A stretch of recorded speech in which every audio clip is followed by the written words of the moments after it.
This podcast is proud to be part of the TalkSport Fan Network. TalkSport. Powered by fans. Crazy it's transparent. Out towards the left-hand side. Massaba's in. Can he finish this? The cross is on. The shot's on. He's done the shot. Saved by the keeper. Back to Masaba. Crossed in. Went. Yeah! Tries to cut past the defender. Another opportunity. Will protect himself. It's with speed. And the whistle sounds and Sheffield Wednesday have their first league victory of the season. It has arrived on the 29th of October.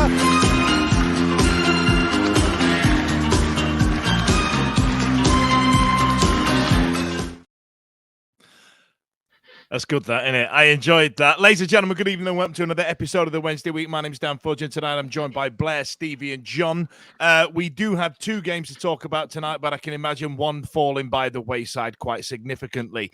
As Sheffield Wednesday embarked on their first win of the season in a 2-0 home win against Rotherham United, we've got a lot to unpick because for the first time this season, hold that W, lads. It's happened. It's finally gone. The monkey's off the back. It's going to be 1-0. Will Grigg up the teams. Come on.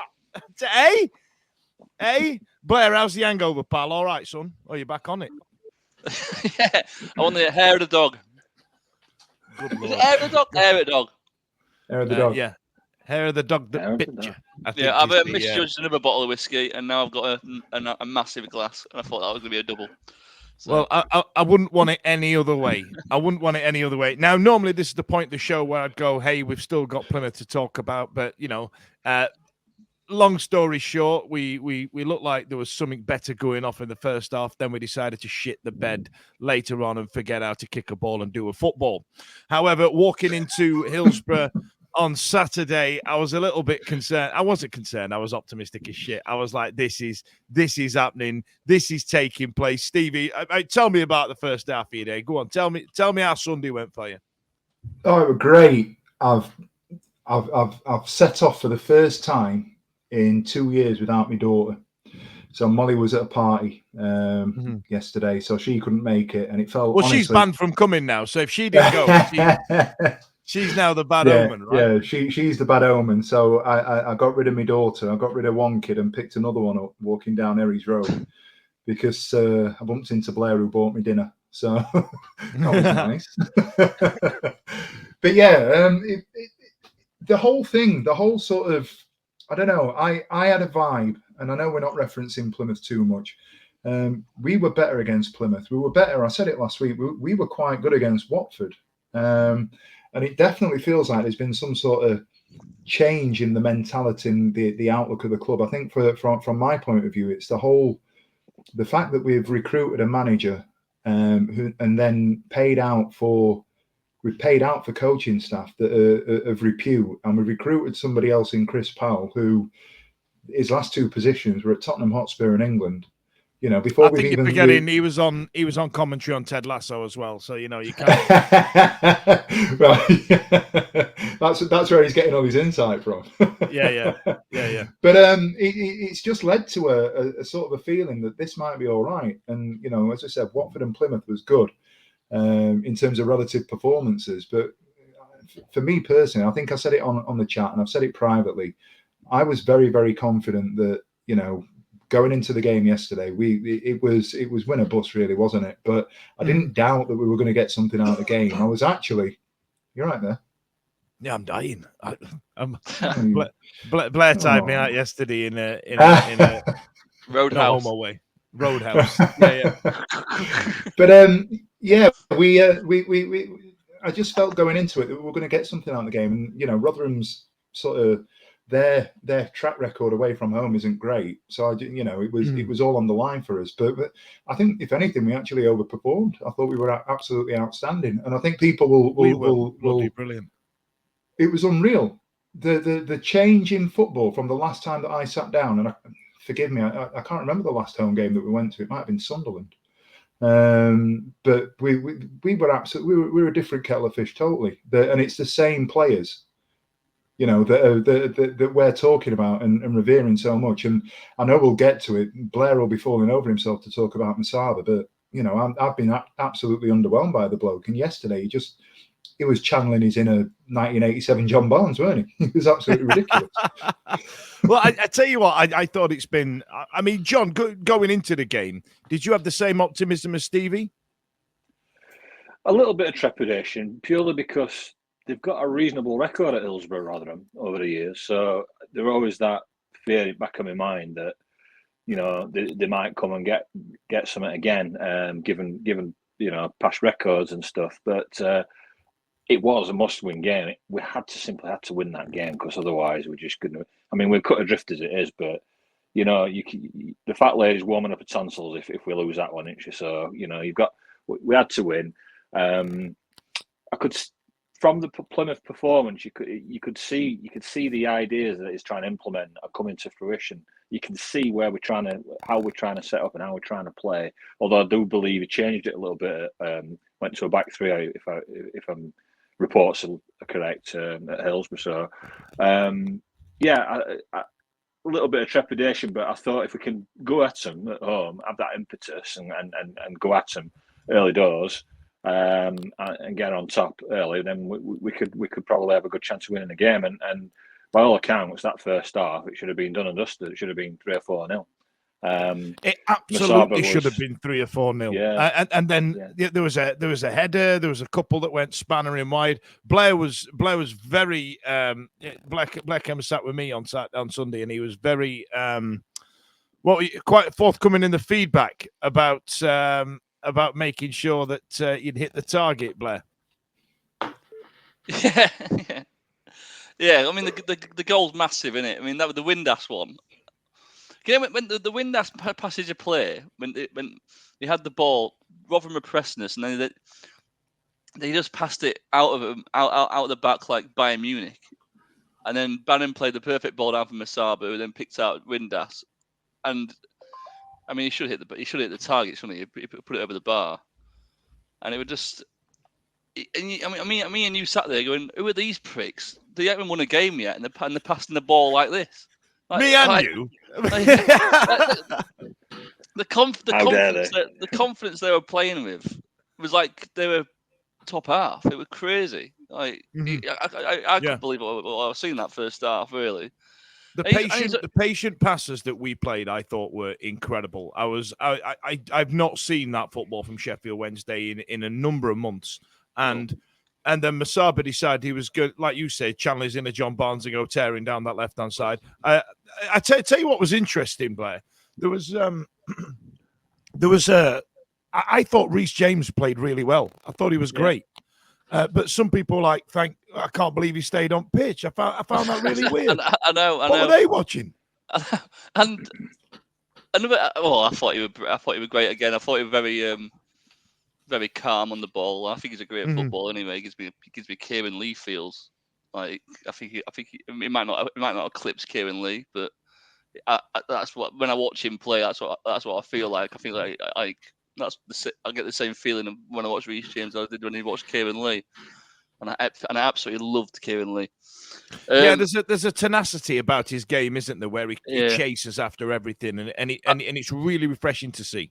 I think the thing me and you pointed out yesterday was how in past 7 years we've been so reliant on Barry Bannon to do everything, and then yesterday he almost had like a new role, and it was like, right, we're going to do a lot of running for you, we're going to give you the ball, and you just pick the right pass, and he did that every time, didn't he? Pretty much. I thought he didn't do anything spectacular. He didn't do any stupid running about like headless chicken. He didn't do any stupid diving in challenges. It was like a new role for him. I thought he was very good and all. They're all brilliant, weren't they? It was just fucking great. Can you remember when we used to moan because we didn't like Bannon playing the quarterback role, did we? We didn't like him sitting deep all the time. I know, and he played it pretty well, didn't he? And now he's got to that age where actually that's what we want you to do. We want you to be the quarterback now and sit deep and let us do the running. Absolutely, and I think we used it really well. Go on, Steve. I was just going to say, I think on that, it's not necessarily his age or anything. I think we finally set up yesterday, and I'm loath. It's one game, and let's temper it with a bit of realism. Rotherham weren't very good. Nah, But the bollocks. way I'm that- having it. I'm not even, honestly, I'm winning the league. We're finishing playoffs at least. We're going to do what Forest did under Steve Cooper. As I far as I'm absolutely concerned believe, and today. we'll get to that later. But I've got no doubts. I think we'll be absolutely fine. I've said it for ever since he was appointed. I wasn't worried or concerned at Watford. I wasn't concerned against Plymouth. I wouldn't have necessarily been concerned too much if we'd have lost yesterday. Yeah, we'd have lost more ground. But it's a long old season, and I'll say it now. If we stay in the bottom three until March, April time, because we've got that much ground to make up, that's absolutely fine with me. 21st is the objective. Anything higher than that is fantastic. I think we'll exceed that. I do. I think we'll do better than that, and I think we'll get out. Looking at the run of games we've got, take Leicester out of it. They're all relatively winnable games. I think we'll be all right over the next. I think we'll pick up points over the next 4 or 5 weeks. But to the point with Bannon, I was watching the highlights again tonight, and I was just looking at it thinking, we've finally got a manager who's set a team up where our style of play complements him. And I don't think he's been asked to do anything different. I think we've now got players around him that are being coached, not for Bannon and not because of the way that he plays, but it's almost as if the level has been raised to that style of 1-touch, 2-touch triangle football that Bannon likes to play. And I think that bodes well for us, because I still think there's a lot of improvements to be made. And I think as well as we played yesterday and as well as things have gone for us, I just think it's going to get better. I think Smith's going to get better. I think Masaba's going to get better. If you can get a consistent tune out of Diaby, great. I like the way that Bernard came in and has settled things down at the back. He made a hell of a difference yesterday.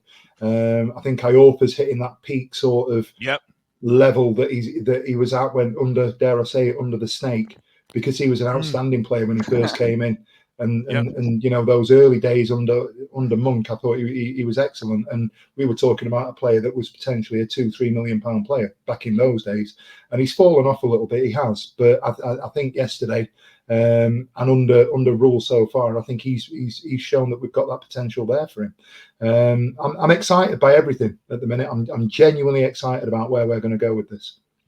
There was a definite feeling that everybody had a role to play and they knew what that role was. Nobody knew who was picking who up and who's marking that. There was a little bit of confusion once where I think Deschamps was kind of looking another way and Mambo left the ball for him and then went, oh, hang on, he's not looking. You know what I mean? I think there was that. And then I think Cameron Dawson tried to shank one out for a corner. But that was it. Like, I thought everybody played well. Everybody had a great game. And like I said to Blair, I thought the way we used Bannon was spot on, because I think I said at half time that we need to start thinking about life after Bannon. And but you know, he's still a gifted footballer. Let's not fart around the poo. You know what I mean? So to not use him, to utilize him at all, would just be mental. So when he was called upon, and you're dead right, Stevie, there's an element of, this is the type of football that he likes. Quick, intricate, quick move, get up the pitch. And okay, now we absolutely nailed it. But John, Rotherham was shite. I don't want. They had a couple of lads up. I mean, Jordan Hugill, I used to rate as a striker, and when he signed for West Ham, I was happy for him. Look at all the bubbles, but his career's just falling down the pan. And then the two lads that were trying to support him, just I tell you what, I can't remember their name. My apologies. Hang on. You had Anya Dinmer and Appiah, who just. Lads, it's not working. Every time they got the ball down, tried to tear at the defender, it just won't work for him. I mean, did you see him scoring, John? Not really. They snatched at a couple of chances, maybe a couple of half chances, didn't they? But they've been truly horrific, haven't they, this season away from home? I think their fans will be first to admit that. I think they've been shocking. They beat teams like Norwich at New York, haven't they? But away from home, they've been absolutely atrocious. And I know there's been a few of their fans saying, you know, don't get too high. You know, we're terrible. You know, trying to sort of discredit our performance and 3 points. But you know, your player was in front of you regardless of form table or whatever. So, but no, I don't think they offered a lot. To be fair, I think they'll have all on getting out of that bottom three. I do think we can get better and push to get out of it. But for them, I don't think I think it's looking a bit bleak for them, and even this early in the season, because traditionally they don't have much of a budget, do they? And they don't have. They tend to be a bit of a yo-yo team. They were like that under Warne. I think this manager's only got a winning percentage of about 19%, so it's not looking great for them. They may well panic and fire a manager and try that route, but no, I didn't think they offered a lot, if I'm honest. Looking at what I've seen, like I said, a couple of half chances, but I don't recall seeing Dawson make an actual save from them. So. Zero shots on target. Yeah. And I tell you what, there was a period in the first 5 minutes where I thought they might have got one. I was like, God, this is not starting well. And then we scored, and then that was it. It just absolutely took the wind out of the sails. Now, Blair, you've got to be happy for Smudger, right? You've got, he liked that one, didn't he? He enjoyed his day out, didn't he? Finally, he scored. Yeah, oh yeah. Like, it's so much better than Gregory. It's unbelievable. I mean, how people could pick. I just said what did you just say? He is. He got 21 goals last season. Deal with it. And he got 2 yesterday. Actually, he's a club's top goal scorer as well. So the bar ain't high, mate. I know, but yeah. I mean, it was. I loved. I don't know why people do that when they film themselves. They do vlogs and they film themselves singing "So and So's a wanker," and then they score past you, and then choose to upload it. I don't understand that. Like, why would you do that? Like you upload it if he doesn't score, not the opposite, because it just shows that you care more about interactions from other fan bases than your own. Because the majority of the views of the Peterborough comeback I've seen from our own West Stand, and they're like, lads, delete it. Oh my God, delete it. Like, what are you doing? Because there's like Rotherham fan, he's like he's singing Michael Smith's W Anchor, and then next minute Michael Smith scores, and he even like pans to the T1 block. Yeah. And even films them. Even get a shot of the limbs. Yeah, get a shot of the. And it's like, what? Why would you upload that if you hate us? It makes no sense. I was happy for him. The first goal, it looks scrappy, but then when you watch it back, he actually does take a touch and rolls it back, and then sort of just basically rolls it in the bottom corner. It's a very composed finish, really. But it comes from Masaba's. Because against Plymouth, Masaba got absolutely hammered for some reason, because our fans are so hyperbolic. And it goes like they're either the worst thing in the world or the best thing in the world. It can never be no in between. There's no shades of grey. It's literally black and white with Sheffield Wednesday fans. And Masaba against Plymouth, I thought his end product was doable. I thought it was more the movement in the box by our attackers will let him down more than I thought he did everything right. But he actually shot, and by shooting, he's caused their keeper to spill it, hasn't he? And then Michael Smith's pounced on it. And is Masaba left-footed? Because all his shots were left-footed yesterday. And they were really powerful, really controlled shots. And I always thought he was right-footed. So it's obviously he cuts in. He cuts into his right. He's inverted, isn't he? I think that's the thing. But just to your point there with Masaba, I think you've seen incremental progressions from Watford, from earlier in the season to Watford to Plymouth to where we were yesterday. And I'm not disagreeing with you. I'm not taking the piss here. I think we set up differently yesterday to the way that we've set up against Plymouth midweek and the way that we set up against Watford. And I, to this day, to even now, I can't figure out if it was entirely a 3 or there were times when it phased into a 4. If you look at the warm up, they were working as a back 4. It was almost like, Pato, you go and kick on, you go and get a little bit more advanced. Yeah, I got no idea what the player just did. But it was almost a 3. It was almost a 3-4-2-1, wasn't it? With Masaba and Windass off Smith, Bannon and Byers in the middle, the wing backs complementing. But it's that fluidity, isn't it? It's a 3 out of possession that becomes a 4 or a 5 in possession, dependent on how we're defending. Which I think is, if we can get that working, that we can end up playing some of the most frightening football in the league. It's ridiculous the way that we've set up.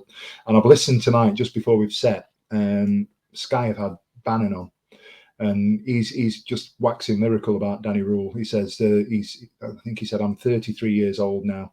He said, I've played under some managers. He says, I've never played under a manager like this guy. The guy's coming in, he's revolutionising things, he's changing things. He says the way that he's playing, he says, I'm learning things now that I didn't know before at my age and my stage of career. Well, it's Bayern Munich, isn't it? He said the one thing that we do need to do, we need to get fitter, because the way that he's having us set up and the way that he's getting us playing, we're not fit enough. And he said, but we are dying on 70 minutes to an extent, and that's important. We have to understand that. And I do think going forwards, we need to think about how we're setting up. And I would worry if we're going to look at it on balance. I'd worry if we're hanging on to a game, or we're not ahead after an hour, 70 minutes.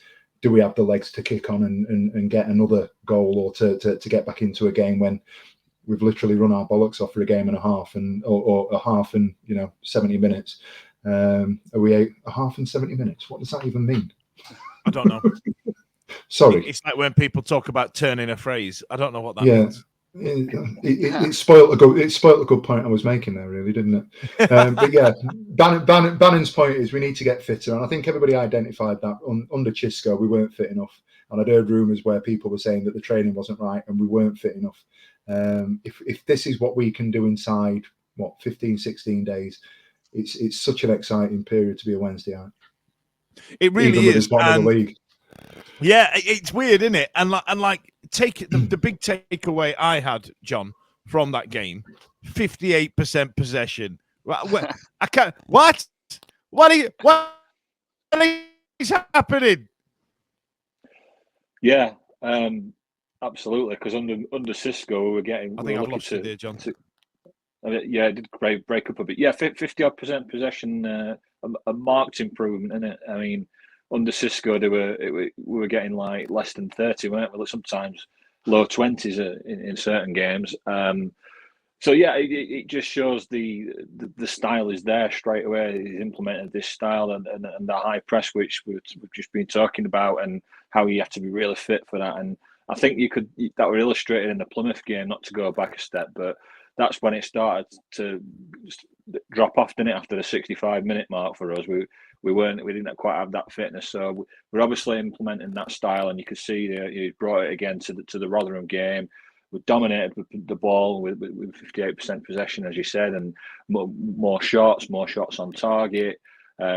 Just a very sort of powerful performance, really. And I think the more that we get him on the training pitch, and the fitter we get, then the more dominant those kind of games are going to be for us. Particularly, you would expect at Hillsborough as well, where the impetus is on us to be that sort of driving force there. So, yeah, good. Absolutely.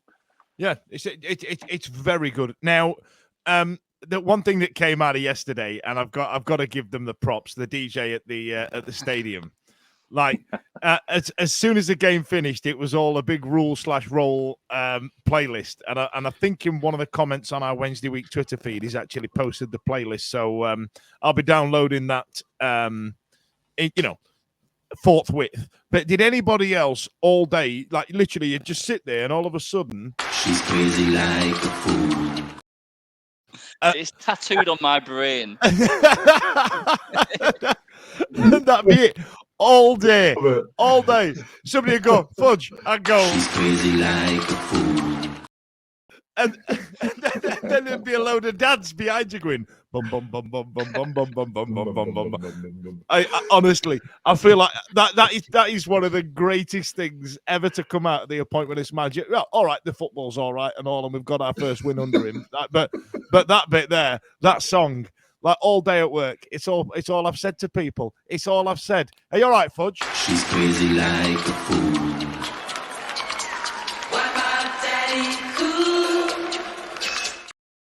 There was a part in the second half when nothing was happening. I think I just shouted with Danny, and then someone 10 rows behind us went, Danny Röhl! It was so funny, wasn't it? Whole thing's absolutely insane. Now, we've also got, so we came out 2-0 winners against Rotherham, played very well. there was, Rotherham were very poor, and I feel like it's going to be a long season for them, as it is for us. QPR have parted company with Gareth Ainsworth in the week, so they may get a new manager bounce and get something happening. Well, if they get Warnock, it's going to be trouble then, because he doesn't get relegated, does he? So no, we don't. And I feel like that. We need to start looking up and see what points we can get, because I think it's really important. We'll have to try and relegate down more, aren't we? Well, this is it. Speaking of outgoing managers, Darren Moore is absolutely shit in the bed at Huddersfield Town, and Bristol City, who are our next opponents, have parted company with Nigel Pearson. Now, he's always one of those managers that every time he's out of work, we can't get him because we've already got a gaffer that's doing okay. And there was once when I think it was about 12 years ago when we got Megson in. And I think about 2 days prior when we were finalising Megson, Pearson became available. I'm not raging about it. Might have been then, or it might have been after Megson. I can't remember. But it might have been actually when he left Leicester, just before they lost the league, and it might have been just after Megson. But yes, so Pearson's gone. They're going to have that weird little bit where they've got no manager. Hopefully we can try and capitalize on that, but I'm sure we'll get to predictions at the end of the show. Now, in the meantime, Stevie, we're under a transfer embargo because we haven't paid the tax bill. And Alex Miller released a tweet, which it blew my mind that it came in the same couple of days after he said he wasn't going to pay any extra money to keep this club afloat, did the chairman. And it's the tax bill. This isn't extra money. This is, you know what I mean? If what Alex is reporting is right, that's insane, right? Yeah. I don't know what to make of it. I don't know what to make of it for two reasons. Despite my ability to appear on podcasts and the fact that I'm a teacher, I don't know anything about football finance, and I don't profess to know it, and I don't get it some of the time. And, I have opinions on it, but this one doesn't. And so I need somebody to explain it to me in layman's terms. It all seems really strange that we're worried about the taxman. We're worried about bills being paid. We're worried about Chansiri putting money into the club. And then at the same time, we've made the appointments that we have off the pitch in terms of the coach, the assistant manager, Chris Powell coming in, the other people that we're looking to recruit. For me, in layman's terms, it doesn't add up. So I don't really understand his thinking. He's fallen foul of it before, and it's cost us points. So there's no way even Chansiri is that stupid. The embargo itself. Was our last embargo and points deductions because I don't think it was tax reasons though. I think it was more we didn't. But this is what I was. So the point I'm trying to get to, and my understanding is, if we pay it, everything's all right. Is that not right? Oh, is that? Hang on, we were under something before called a soft embargo, which I believe may mean that. So if he shells it out, we're kind of okay. We've got a few months before the transfer window opens up anyway. We saw Marvin Johnson on the bench on Sunday, and I feel like if he'd have come on, and Reece James, I felt deserved to stay on the pitch. Don't get me wrong, but I feel like if MJ had come on, there'd have been scenes on toast. There'd have been an absolute noise happening there, right? But I don't know what to make of it. Surely it's got to be an oversight, right? I personally think it's an oversight, or dare I say it, in Chansiri's weird mind, is it a tactical thing, robbing Peter to pay Paul to an extent, and thinking, right, if I know that I've got to get it paid by, and I know he's missed the deadline, if I've got to get it paid so that we'll be all right at this point, am I all right to take that money there and go and invest it there? Because I don't know. Do you know what I mean? I don't know if you've seen a guy called he does Sheffield Wednesday content. A guy called Chef Cam. He's on Twitter. Yep. He put a video up and he raised a really good point, and it's a point I didn't know about. And it basically explains how you have 30 days to pay it, but this 30-day window is within 12. Is the same 30 days of the 12 months. So if he pays it in 25 days this time, and then he does it again within 11 months, he's got 5 days to pay it. Yeah. So Yeah. it's bollocks. It's really fucked me off, really, because he's done all this good work of hiring a really sensible manager who's then chosen Chris Powell to come in and convinced Chris Powell to come in. A Danish bloke's quit his managerial job to become a number 2 at our place. You know, there's a guy who, like Stevie said last week or the other week when I was hosting, was a psychologist at Manchester United. Sasha Lenzer. Yeah, do you know what I mean? And then he's come in. So like the coaching staff and everything is so sensible and so thought out and progressive, and it's like, shit, they're actually on our bench. And when you compare it to our opponents yesterday, no disrespect to Exeter, but Matt Taylor came through Exeter and that was it. And we've got guys who've gone through the Red Bull system, and then our manager's number 2 at Bayern Munich. And yesterday it just showed in the past 8 days of what someone who's been at Bayern Munich can do. Like, it's unbelievable what the transformation. So then, if our chairman claims he loves this club, but then is starving it of money because some people was a bit pissed off after what happened with Cisco and statements and getting rid of Darren Moore and all the good work that happened last season, and it's just the sheer petulance. But he's not doing that, though, is he? He's not starving the club, Blair. He's not starving the club. He's made that statement, and everything that has happened since then just points to the fact that he's said something, and he's thought about saying something, and obviously released it with zero intent of doing anything other than to get certain people to climb down on social media. That's what he's done. Mm-hmm. He's brought a knife to a gunfight. Sorry, he's brought a gun. The others have brought a knife to a gunfight. He's brought a shit to a fart fight. Correct. Boom. Yeah, and that's what he's done. I don't believe for a second he ever had any intention of following through with what he said, because he's not a stupid man. We can say what we want. He's made some silly decisions. He's done some things that have harmed our club significantly. But there is no way that he's going to go, right, I'm not putting another penny in, because he knows what he's got to pay. And the tax situation, if you match it up to that statement, it isn't what, he's talking about investing in terms of players, more wages, improvements to the ground, training facilities, so on and so forth. I took that as him saying what he said and him intending to, or meaning that was his intent with the statement, just because that's what people were getting after. The tax, that's part of the cost. If we play a night game, he has to turn the floodlights on. That's him putting money into the club. We have to cater. If he were going to go to those levels where we're saying, right, he's not going to pay a tax bill because that's putting money into the club, we'd have no food on match days. We'd have no running water, and etc. etc. Everything gets shut down, doesn't it? So I wouldn't put anything in terms of the tax bill into that statement that he's made, and I think that's the mistake that the fan base are making. Well, that's what Alex's headline kind of implied. Like, I'll show them. I'll fucking show them again, though, isn't it? That's Yeah,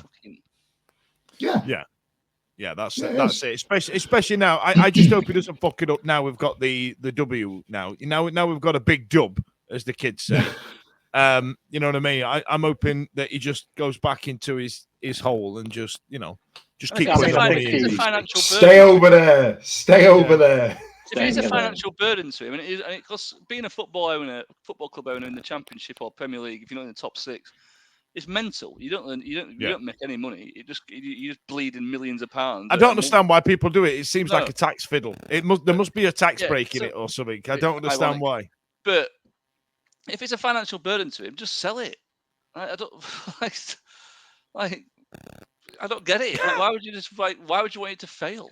We're trying to do a Vincent Tan in here and hope that we have that one incredible season where we'll actually go up and they can reap the Premier League money and all that lot. But we've a long way to go before we can do that, haven't we? But he's missed payments before and things, and then he's come through with players' wages being late before, and then they've come through with it, haven't they? Oh, yeah. That's the scary one. Yeah, this is just he'll pay. It's just Chancery being Chancery, isn't it? At this point, I'm not overly worried. Oh, but tax, come on.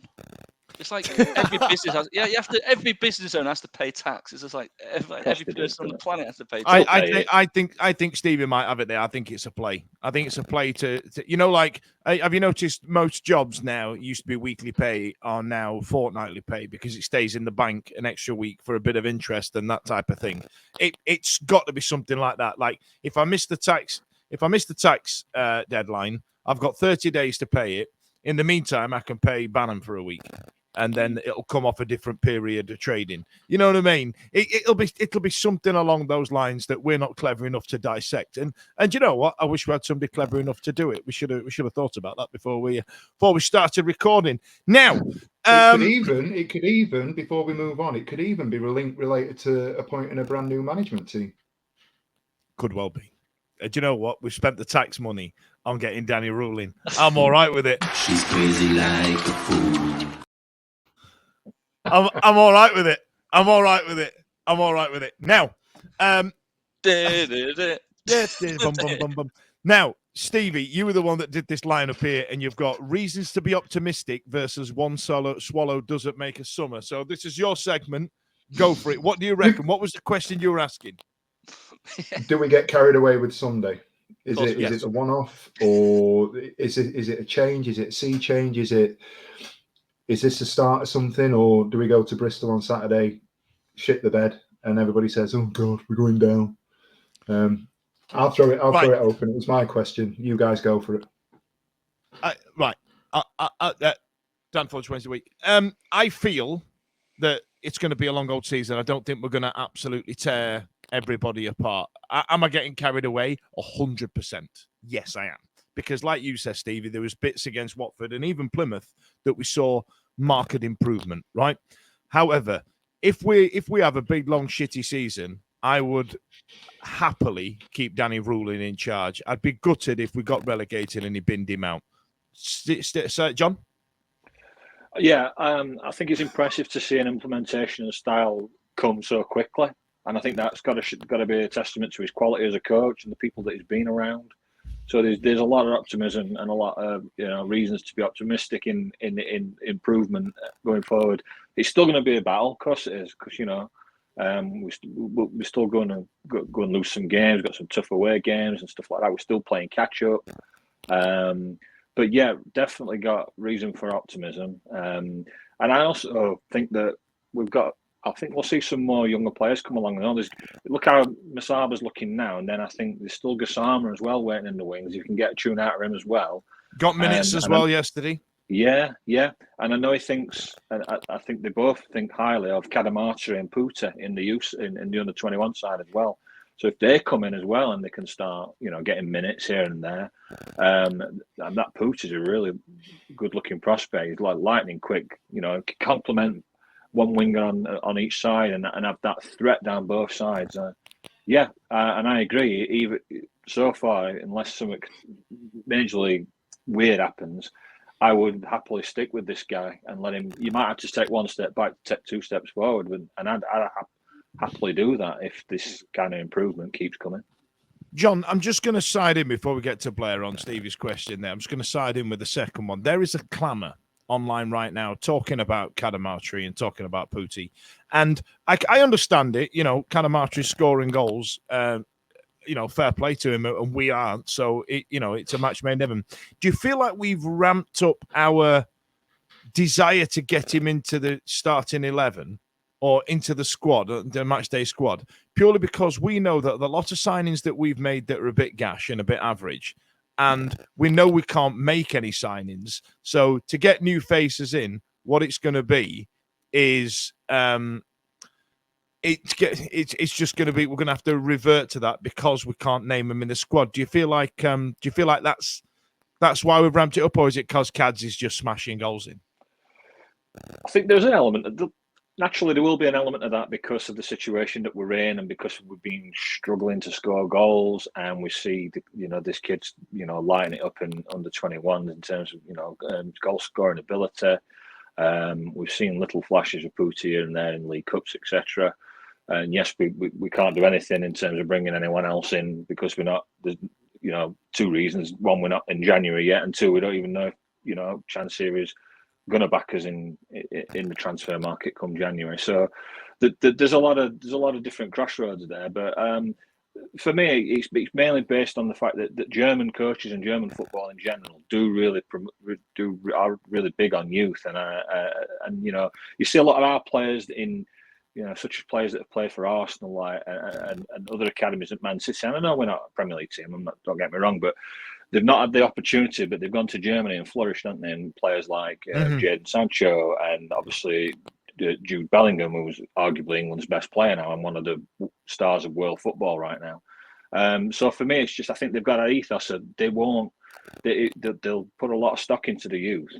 He's already mentioned, which kind of surprised me a little bit, but he mentioned that he was happy with the training facilities. I don't know if that's just giving us a bit of lip service there, but because we've been slagging it off for 10 years. Well, exactly, yeah. But I just have this feeling that we might see, kind of Martin and Putin later on in the season. They'll get. I think the youth will get a chance more under this regime than they have in past regimes. Yeah, fair enough. Now, just as John was talking there, Stevie broke us some breaking news that QPR have just taken on a new manager. What have we got, Stevie? Do you want to tell us about it? Because the news you've shared is just one name. It just says Hammarby. That's it. Marty Cifuentes, QPR appoint Hammarby boss as new coach. It's just off the back of what Blair was saying in terms of Warnock and the worry that we were going to appoint somebody. It's interesting. It's interesting to see that they've gone with somebody that, I know, ironically, we're talking about not knowing anything about Danny Röhl. This guy's coming with about as much stock as he has. So it's a we started it. Situation, we started it. Yeah. They've looked at Danny. Copycat. Yeah, they've looked at Danny and they've gone, you know what?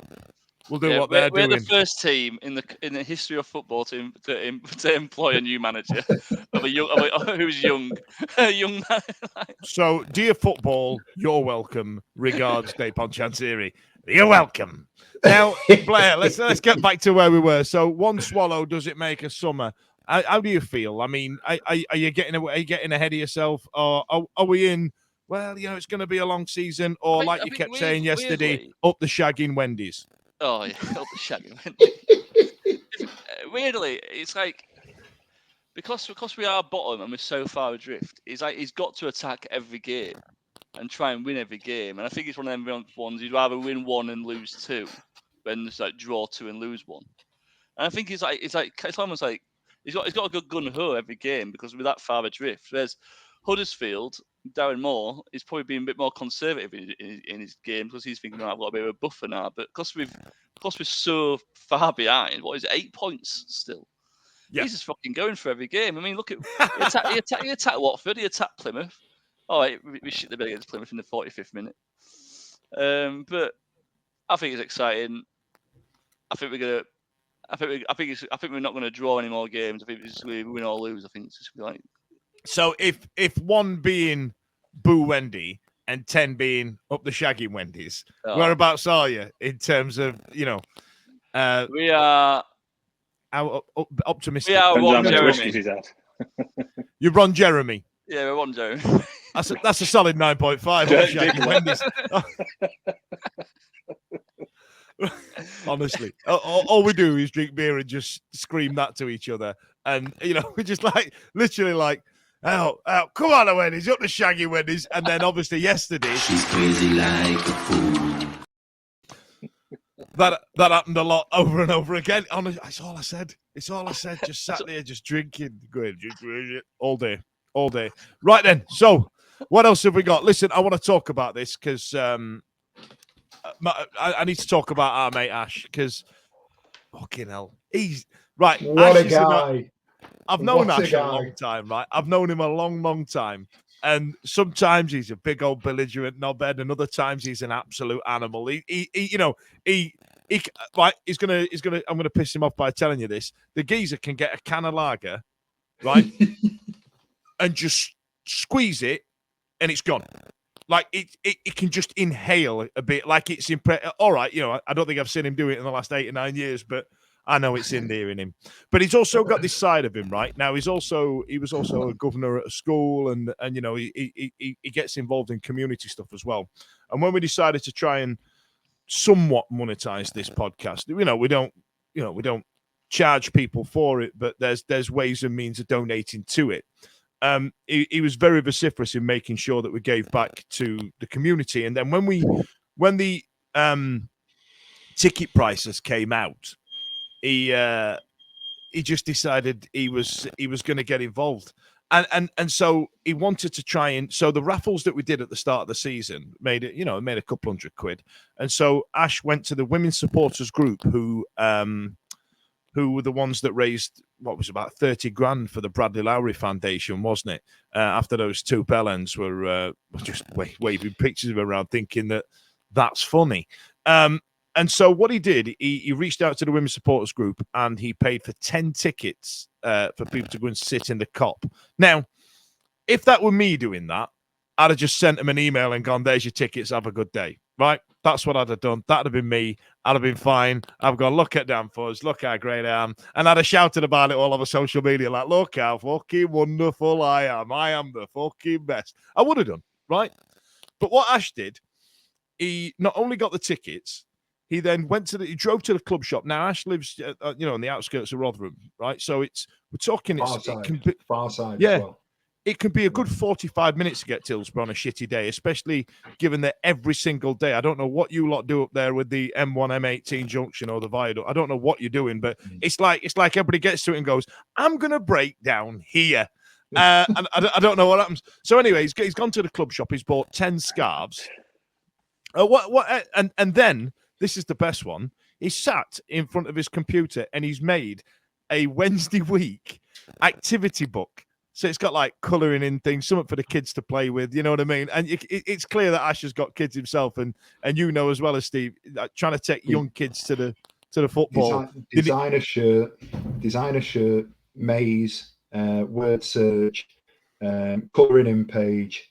I'm sure there was something else as well. Things you'll see on a match day. He's colouring in kit as well. He's so I've gone. Oh, me being me. I might sneak into work. Hopefully nobody at work's listening to it. I might sneak into work and go in the art department and nick some pencils and see if we can stick them in the pack. And he's gone, no, all sorted. I've gone to Tesco's and I've got in the pencil, crayons and everything else. He's also chucked in Haribo. Not to cut you off, mate, because I want you to go back to it because you'll do it more justice than me. Me and Blair were at the fan zone yesterday and bumped into Ash. And I was at the front of the queue. The queue's ridiculous. He's come in the back, and I've gone, the least I can do is buy this guy a beer. Right, I've waved him and his mate over. Right, come on, don't queue, I'll get you the beer. So I've got him the beer, and we're having a chat, and we're shooting the breeze, and we're looking at the time. We're thinking, right, it's time to go in now, sort of thing. We're talking half 12, quarter to 1, half 12. And he's gone, before I go, he's just said, can you just wait here? I'm just going to go into the club shop and I'm going to check that everything's okay. So he's left us in the fan zone. He's gone in. He's spoken to the contact behind the counter. He's made sure everybody were picked up. He's made sure everything was accounted for. He's made sure everything was all right. What he won't tell you, and I know it, I don't do anything on the socials, but I am plumbed into our X. So I do see the DMs that come through. He's then off his own back contacted Ozzy Al and said, Ozzy, can you do us a favour? We're doing this. Would you mind? And he's not shouted about it. He said, would you mind just meeting up with these guys? Ozzy Al, to his credit, has gone, yeah, absolutely no problem whatsoever. You tell me where I need to be and what time I need to be there. And I think they've worked it through, and he's managed to sort that out. As you said, I'm sat there thinking, bloody hell, we'll get some content here, and we can shout about it, sort of thing. Not once as he said it. Not once has he said anything about himself. He hasn't put his name out there. He hasn't said it was him that's done it. It's his idea. We've all got different parts that we play on this podcast. You're the face of it, you handsome bastard. It's all that turkey work, mate. Yeah, exactly. He's absolutely 100% the heart and soul of this podcast, and the stuff that we're doing at the minute. I'm very, very proud of this podcast. It doesn't matter whether you agree with what we're saying, whether you think what we do is right. If you think it's weird that we do podcasts and we're grown-ass men talking about football on a Monday night, what I will say to you is that we're trying to give something back. We're trying to give something to people that are either less fortunate than us. We're trying to create experiences. A lot of those 10 people, it was family unit, so parent and child. We took kids to Hillsborough yesterday, under Ash's sort of vision, to their first ever game, and they've seen it for the first time, and they've buzzed about it. What a game they saw! I know, right? Yeah, absolutely. And they won, and the crowd was absolutely insane. You know, we were going at it. They don't like us. You know, we've won. Imagine the players coming up, because they were sat quite near the front, weren't they? Yeah, and imagine the players coming up and going, whoa, whoa, whoa, at the end. At the These end. kids must have been like, does this happen every week? No, it doesn't. On one hand, well done, Ash. Seriously, bro. Fair play, son. You've done so proud of you, mate. So proud of you. Incredible. I wouldn't even be able to think to do the way his brain works. Do you know what I mean? Well, I'm calling him Ash Rimmer now, because he's like, smoke me a kipper, I'll be home in time for breakfast. What a guy. What a guy. What a guy. Yeah, he is. So just the last bit. We've sat down, the dust has settled, and what's he put out today on the group chat? What do we do next? Because so he's already thinking about what he can do. Not for us. We make no money out of it. We're getting nothing out of this. It's about our content's free. We're doing what we can to try and give something back to a community that, like you just said, the game that they saw yesterday was absolutely brilliant. If one of those kids has gone, right, I want to go again. We've talked about ticket prices. We've talked about everything else. If we've created a Sheffield Wednesday fan yesterday, then that's brilliant, isn't it? Oh no, we've just enabled him, though, haven't we? Here's a line of coke. Yeah. That's it. Yeah. Get him a bag of weed and all of it. No, I'm pretty sure it's tantamount to child abuse what we did. But seriously, listen, if you want to see it, Simon from the show, if you look at his Twitter, it's Simon Jixer 1000, isn't it? So something along those lines. He's retweeted everything that we've got, because, like I say, Ash won't do it. Whereas I would quite happily out him on the internet and go, look what Ash did. But no, he just did it, and fair play. Listen, let's move on, because I'm worried about time, and we just won, and I want to get back to drinking and just having a lovely time. So coming up next is Bristol City, John. Managerless Bristol City, rudderless Bristol City, who. This is apparently a poor season for them, right? Apparently they're in a bit of a turmoil over the last couple of years, and Pearson's had a couple of well wishers I've seen online, because he's written a lovely departing statement, Pearson, on X. If you've not seen it, so. I mean, how do you think we'll fare? Could this be another notch on Röhl's bedpost? Hopefully, yeah. I mean, one thing that people worry about is when you get rid of a manager, there can be sometimes a bit of an upturn in form, can't they? Or if they appoint somebody between now and when we play them, which I don't know if that'll happen, but you can get a new manager bounce. But Bristol City is one of them funny sides, aren't they? You're like, they never seem to do much, do they? They never in the playoffs, but they never in a relegation fight. Do they? Like the definition of mediocre, mid-table rabble, aren't they? Really? So, unless I've missed something there. But anyway, I think it's the way we've been going, coming off the back of got that monkey off us back, haven't we? We're not having a league win, so that zero's gone, that goose egg's gone. We're happy about that. Got 3 points. No, I shouldn't be fearing that game for our Wednesday. I know we've still got a lot of work to do, but I think we can go there and get a positive result there. What are you saying, 1 or 2-0, or 2-1? I'm going to say 2-1 Wednesday. 2-1 Wendy. What about you, Blair? What I was going to say, what you thinking? That's something now. Sound too long. I don't think I've ever said that in my life. What you thinking, Blair? What you thinking about?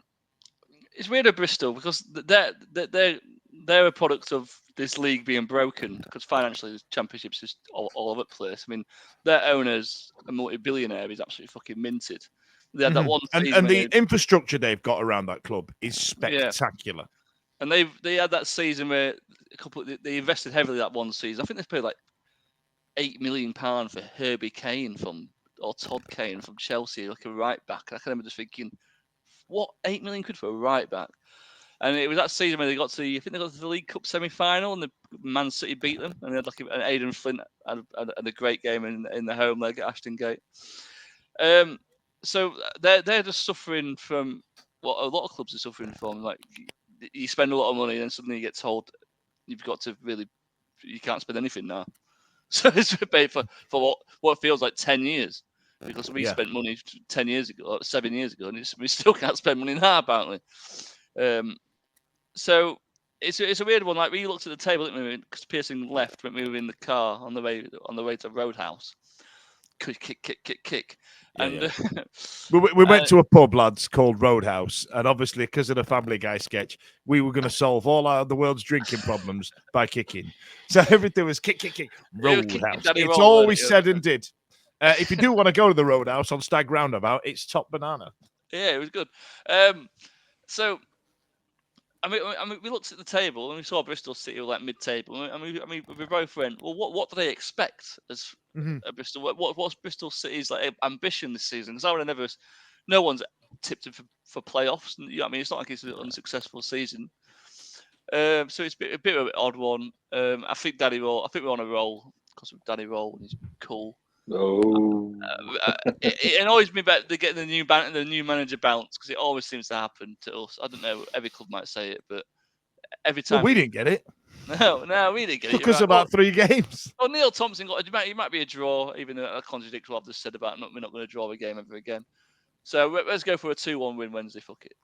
2-1 win Wednesday. What about you, Stevie? Draw.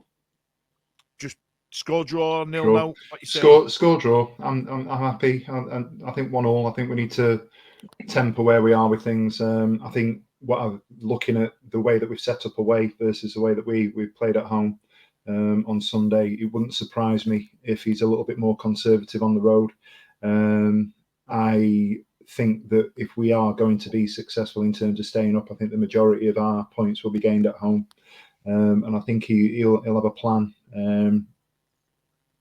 to go on the road and just picking up points where we can get them. I can see us winning. I don't think we will. I think we'll take a draw and we'll call it progress. And we call Ash the miserable one. Bloody hellfire, Steve. You're ruining it. It's not even been 24 hours since Sunday finished and he's already coming in here with pragmatism. Because Palmer's not in the squad. That's it. That was my AOB. Yeah. Does anybody have any other business that's Liam Palmer's not in the squad? Listen, Stevie. What I'm going to do, I'm going to say, his fitness just isn't there because he has not had the pre-season that he had prior to the League One promotion season, and then he had an operation, didn't he? And he was injured. Yeah. I think a bit of time out of the squad to do some running, and then maybe an international break or something. He might come back in, but listen, if the manager, and you know me, I'm an absolute Liam Palmer stan. I love the bloke, and I would have him involved in the squad. Given the way that we set up yesterday, could Liam Palmer have done what Pato did yesterday? Possibly not. And I do, as a major fan of Liam Palmer, I do worry that his days of playing wing back in the way that we set up are absolutely behind him. So if that's the plan going forward, Liam Palmer ain't going to be involved. But if we play football like we played yesterday, I'm all right with that. And I love the bloke. I want to see beyond anything what I've learned over the last 6 months or so is that it doesn't matter who the manager is as long as we're playing well. It doesn't matter. My new favourite. No. Big Dish. Mambo. Big Dish. No, Big Dish. Big Dish. Yeah. Big until Palmer comes back, it's all about Big Dish. Fair enough. That back three is very, very sexy at the moment. It is sexy. Listen, I need to end on a very serious note now, ladies and gentlemen. This is where I look straight down the camera, and I'm going to have to tell you, when we go to the football, we all have a good time, and we like having a drink and all the rest of it. And sometimes when you've had too much to drink, you might feel like you need a 1996 Sheffield Wednesday shirt from eBay. And then today, while you're at work, you might get a notification that you've just spunked 80 quid on an orange T-shirt. So, I was the devil on your shoulder. Go on. Yeah. Go on. See how much it's gone for. Come on. It's not gone for it, has it? Yeah. He's not gone for it. It was 30 quid. And I went, I'll chuck another tenner at that. And then you get automatically outbid. I'm 80 quid in the hole, lads. I remember being in that van, in your dad's van, and we were going, yeah, but Carboni wore that shirt. A fucking great shirt. And you're like, yeah, it? Right.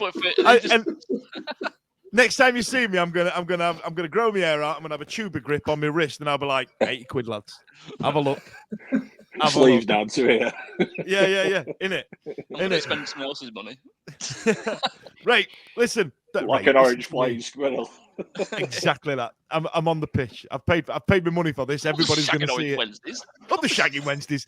Anyway, do you know what? I was trying to set you, Ash. You need a catchphrase if you're hosting. Like, that can be yours, Blair, on your next hosting detail. Up the Shagging This Wednesdays. podcast is proud to be part of the Talk Sport Fan Network. Talk Sport. Powered by fans. Crazy like a fool. In towards Bannon, out towards the left-hand side. Masama's in. Can he finish this? The cross is on, the shot's on. He's done the shot. Saved by the keeper. Back to Masama. Crossed in. Went. Tries to cut past the defender. Another opportunity will protect himself. It's with speed.